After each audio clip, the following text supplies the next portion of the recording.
Hey everybody, thanks for watching. I thought I'd talk a little about 78 records. I mean, I bought a new turntable in 2011. It was a brand new Audio Technica model, and the speeds are not only 33 and a third and 45, but it also has the ability to play old 78s.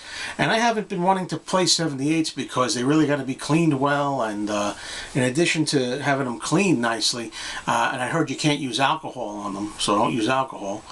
But you should be careful what kind of stylus you use to play these. And I thought I'd make a video about 78 RPM records.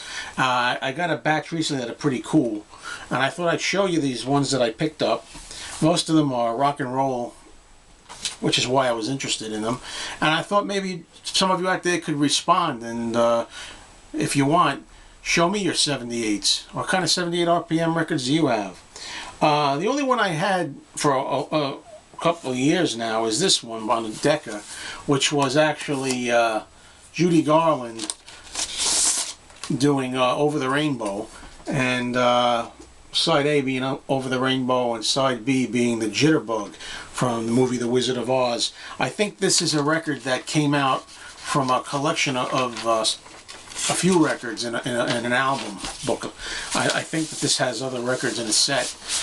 But that's the only one I had. And then recently, look at some of these records that I found. And they got to be cleaned up. This is by Tom and Jerry. Hey Schoolgirl. And you know Tom and Jerry were?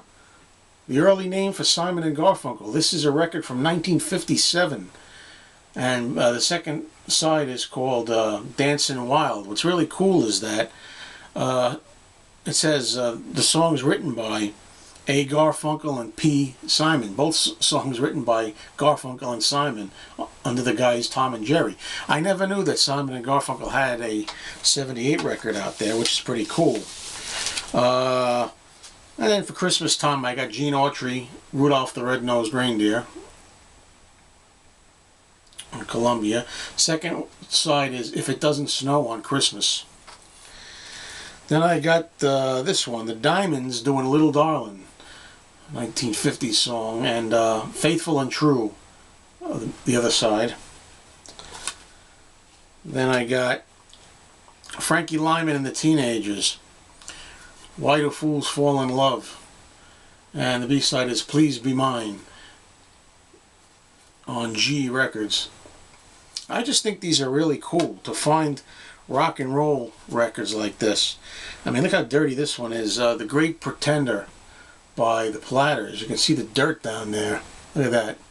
I think this stuff can all be clean. Great Pretender and I'm Just a Dancing Partner. Also on Mercury, Shaboom by the Crew Cuts. See how dirty these are? And the B-side is I Spoke Too Soon. Then we got Fats Domino. Couple of Fats Domino. This one's Blue Monday, and the other side is What's the Reason I'm Not Pleasing You. I just think these are so interesting. And then we have Fats Domino again, Blueberry Hill, and the other one is called Honey Child. So I'm going to really try to clean these. Now what's interesting is the guy at my store, he was so interested in the Tom and Jerry one that he said, well, he wanted to hear it. So he took the Tom and Jerry record, Paul Simon and Art Garfunkel, and he put it on his 78 machine. It also takes 78 records. He didn't clean it or anything, which, you know, maybe that makes the dirt get embedded in there. I don't know. But the thing is, a record like this, Hey Schoolgirl, which is like really dirty, really needs a cleaning. There's scratches. In fact, there was even a mark here. I could feel it. It's like you can almost see it right there. It's a line here. It's like a big thick scratch. He played this whole record without cleaning it, without doing anything about the scratches on his turntable. Put it on 78 speed, and it's played right through, no skips. Sounded great without cleaning it, you know. But I mean, other than, you know, some surface noise of the ages, which you'd expect. But I just think this was really cool, and I'm going to be on the lookout now for 78s. I think I'm going to be a 78 collector. As I said at the beginning, you know, my turntable, the Audio Technica newer model, does accommodate 78 records. I just never tried to play a 78 before on it. And I'm just wondering what I got to do to get the special stylus, make sure these are clean without alcohol. And,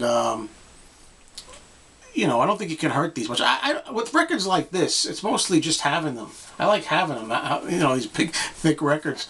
And it doesn't even matter to me if they don't sound phenomenal, like a CD or something. I really don't care. It's part of the charm, I think, is that they sound a little worn over the years. So I'm really interested now in 78s. This might be a new interest of mine. So again, please, if you have any old 78s, show some in a video, and also tell me what you recommend for cleaning them, or in the comments section, if you will. Tell me what you recommend. You know, I know last time I asked about cleaning, it was a big thing, but you know, and you got to be really careful of these. You know, these things break like glass. I mean, they have shellac records, I think.